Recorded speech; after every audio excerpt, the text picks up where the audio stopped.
हिंदी कहानियाँ। एक जंगल में एक हाथी और एक बकरी रहते थे।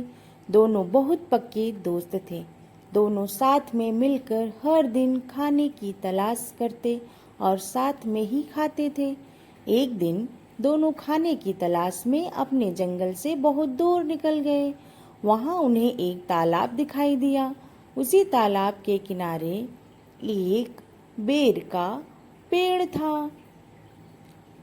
उस बेर के पेड़ पर एक चिड़िया का घोंसला था। उस चिड़िया के घोंसले में बेर का पेड़ देखकर हाथी और बकरी बहुत खुश हुए। वह दोनों बेर के पेड़ के पास गए। फिर हाथी ने अपनी सूंड से बेर के पेड़ को जोर से हिलाया और जमीन पर ढेर सारे पके हुए बेर गिरने लगे। बकरी जल्दी जल्दी गिरे हुए बेरों को इकट्ठा करने लगी। संयोगवश उसी बेर के पेड़ पर एक चिड़िया का घोंसला भी था, जिसमें चिड़िया का एक बच्चा सो रहा था और चिड़िया दाने की खोज में कहीं गई हुई थी। बेर का पेड़ जोर से हिलने के कारण चिड़िया का बच्चा घोंसले से बाहर तालाब में गिर पड़ा और डूबने लगा। चिड़िया के बच्चे को डूबता हुआ देखकर उसे बचाने के लिए बकरी तालाब में कूद गई, लेकिन बकरी को तैरना नहीं आता था।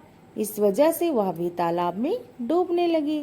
बकरी को डूबता हुआ देखकर हाथी भी तालाब में कूद गया और उसने चिड़िया के बच्चे को बकरी दोनों को डूबने से बचा लिया। इतने में चिड़िया भी वहां आ गई थी और वह अपने बच्चे को सही सलामत देखकर बहुत खुश हुई। उसने हाथी और बकरी को इसी तालाब और बेर के पेड़ के पास रहने के लिए कहा। तब से हाथी और बकरी भी चिड़िया के साथ उस बेर के पेड़ के नीचे रहने लगे। कुछ ही दिनों में चिड़िया का बच्चा बड़ा हो गया।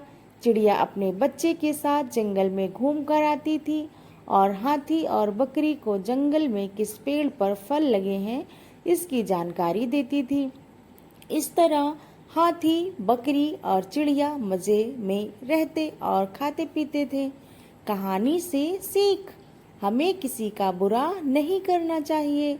अगर हमारी गलती से किसी को परेशानी होती है तो उस गलती को सुधारना चाहिए और मनमुटाव दूर